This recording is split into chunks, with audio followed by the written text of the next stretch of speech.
Dear students, today we are going to learn about basic writing skills. Written communication is the most effective mode of communication. The process of writing can be defined as the arrangement of letters, symbols, or sequences to express, define, and express meanings. Formalism, generating ideas, mapping the argument, suspend judgment, composing a draft, problematize, contextualize, and revision. So dear children, there are 7 elements of communication which are properly known as the 7 C's of communication. Clear, correct, complete, concrete, concise, consideration, and courteous.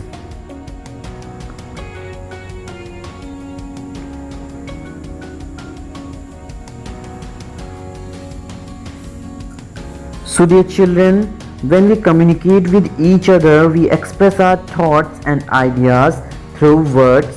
A group of words that make complete sense is called a sentence.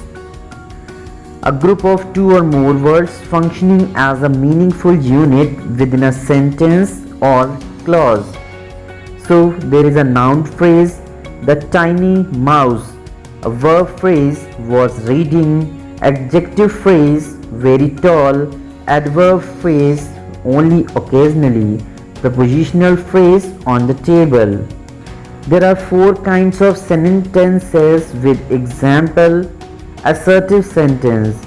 An assertive sentence is a sentence that states a fact. Example, the train is late today. An imperative sentence is a sentence that gives a command. Example, Vivek, go to your room at once. Interrogative sentence. An interrogative sentence asks a question. Example, where is my pen? Exclamatory sentence that expresses sudden and strong feelings. Example, what a shame. So these are the 4 kinds of sentences. Now come to the parts of speech. Noun, pronoun, verb, adjective, article, adverb, preposition, conjunction, interjection. So, a noun names a person, place, thing, or ideas. A pronoun replaces the names of a person, place, thing, or idea in a sentences.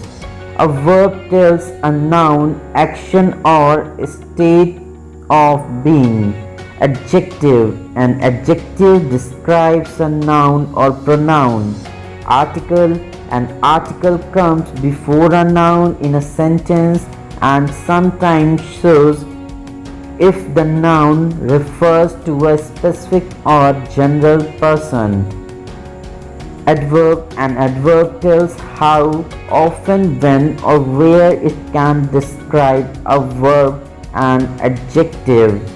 Preposition. A preposition shows the relationship such as direction, time, or placement between a noun or pronoun and another word in a sentences. Now, types of articles. There are 2 types of articles: definite article, indefinite article. An article is a word that modifies or describes the noun. It is used before the noun to show whether it refers to something specific or not.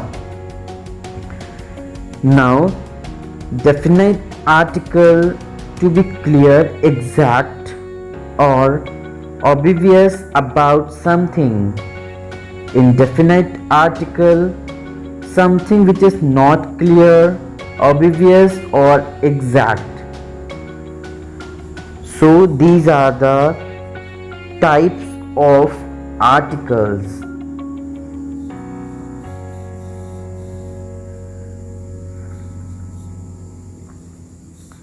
using a and the.